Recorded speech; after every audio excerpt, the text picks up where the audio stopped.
Dahanu love जिहाद प्रकरणी मोठी अपडेट समोर आली आहे। डहाणू पोलीस ठाण्यात दाखल असलेल्या गुन्ह्यात आरोपीवर बलात्कार आणि पॉस्को अंतर्गत पुन्हा दाखल करण्यात आला आहे।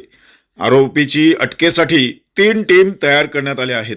या प्रकरणाचा तपास आता डहाणूचे एसडीपीओ यांच्याकडे देण्यात आला आहे। यापूर्वीचे तपास अधिकारी यांच्यावर निलंबनाची कारवाई करण्यात आली आहे। आरोपीला जामीन मिळालेला नाहीये।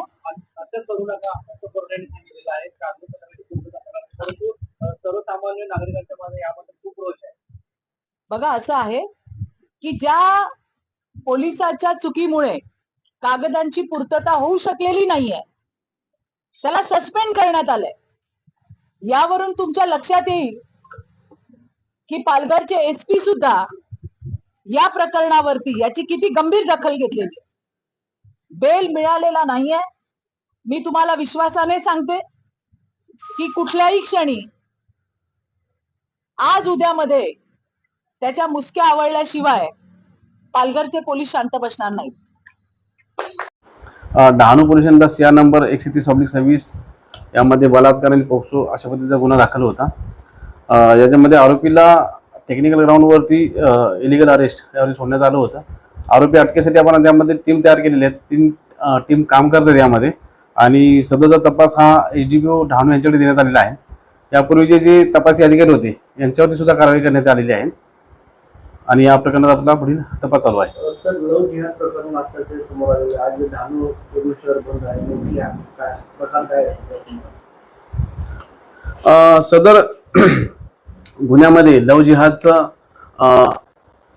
ॲलिगेशन केलं जाते। त्या अनुषंगाने सुद्धा आपण तपास केलेला आहे आणि या गुन्ह्यामध्ये आपण आरोपीला लवकर अटक करून पुढील आपली तपासाची प्रक्रिया चालू राहणार आहे। सध्या कोणते कलम लावण्यात आले या गुन्ह्यामध्ये सदरच्या गुन्ह्यामध्ये BNSS 64 या 69 74 75 130 123 351-2 याप्रमाणे पोक्सोचे सुद्धा कलम 8 4 8 12 सह ॲट्रॉसिटी कायदा कलम 31W 1 2 3 2 5 याप्रमाणे यात कलमांचा समावेश आहे। यामध्ये गंभीर स्वरूपाचा गुन्हा दाखल आहे, म्हणजे दोन्ही विशेष कायदे यामध्ये आहेत। पोक्सोचाही आहे आणि ॲट्रॉसिटीचा कायदा आहे। त्यामुळे आरोपींवरती आपल्याला कडक कारवाई करण्यात येणार आहे।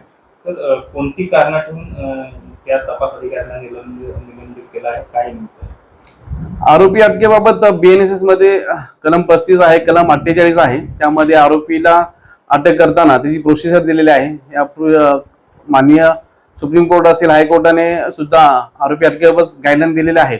त्या गाईडलाईनच्या अनुषंगाने आरोपीला अटक करताना तपासी अधिकाऱ्यांनी त्यांना सूचना देणं, त्यांना लेखी माहिती कळवणं हे कलम 48 मध्ये आहे। तर त्याची पूर्तता न झाल्याने ती अटक ही इलिगल डिटेन्शन किंवा इलिगल अरेस्ट या मुद्द्यावरती, टेक्निकल मुद्द्यावरती कोर्टाने त्यांना सोडण्यात आलेला आहे। अशी जी काही त्रुटी ठेवते तपास अधिकारी त्याच्यावरती त्या तपास अधिकारी आपण कारवाई करण्यात आलेली आहे। पुढील तपास कसा सुरू आहे? कसा यासाठी आपण 3 टीम तयार केलेल्या आहेत आणि DYSP जे अधिकारी आहेत यामध्ये तपास करतायत।